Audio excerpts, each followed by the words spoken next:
specifically ordered Taylor to move his troops south to the Rio Grande, in the disputed territory. In Polk's rhetoric, this is entirely legitimate because he, after all, is now only in southern Texas. But he knew full well that all Mexicans believed that was Mexican territory. By late March 1846, Taylor's troops reached the northern bank of the Rio Grande, where they built an earthen fortress named Fort Texas. Taylor arrives opposite Matamoros and opens a dialogue with the general. And he says, "Why don't we agree to an armistice and hope that we can find some political solution to this crisis?" But the Mexican general realizes that if he agrees to an armistice, then what he's saying is, it's okay for you to be here. He can't do that, so he refuses. So Taylor responds by setting up his cannon and training his cannon right on the square of Matamoros. Second Lieutenant Ulysses S. Grant, 24 years old and a recent West Point graduate, was at Fort Texas.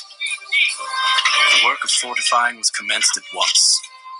The Mexicans now became so incensed at our near approach that some of their troops crossed the river above us and made it unsafe for small bodies of men to go far beyond the camp. As tensions grew, Polk believed Mexico would either agree to sell California and New Mexico or could be provoked into taking the first shot.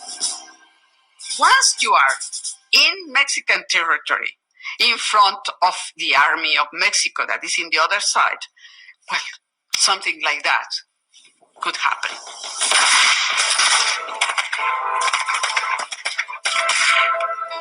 The provocation worked.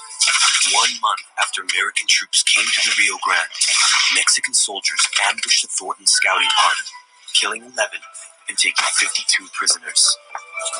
For Polk, the timing could not have been better. When he received word from Taylor about the Mexican ambush, Polk was in the process of drafting a request that Congress declare war against Mexico. And Taylor concludes, "I suppose that we can say that hostilities have commenced." So Polk rewrites this war message to Congress and fills it full of stirring rhetoric. Mexican soldiers had crossed into American territory and shed American blood on American soil. There are many people in Congress that have questions, but they're able to say the first thing to do is to get troops in the field. We need to support Taylor.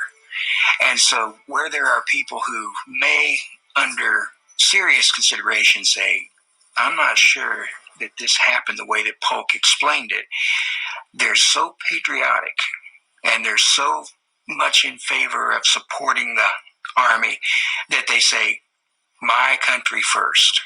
Did Polk bully Mexico into a war with the United States? I don't think there's any question that he did. He assumed that intimidation would force Mexico into taking a more accommodating posture. In fact, it had exactly the reverse effect. A week later, Mexican cannons were bombarding Fort Texas, and Grant found himself in his first war.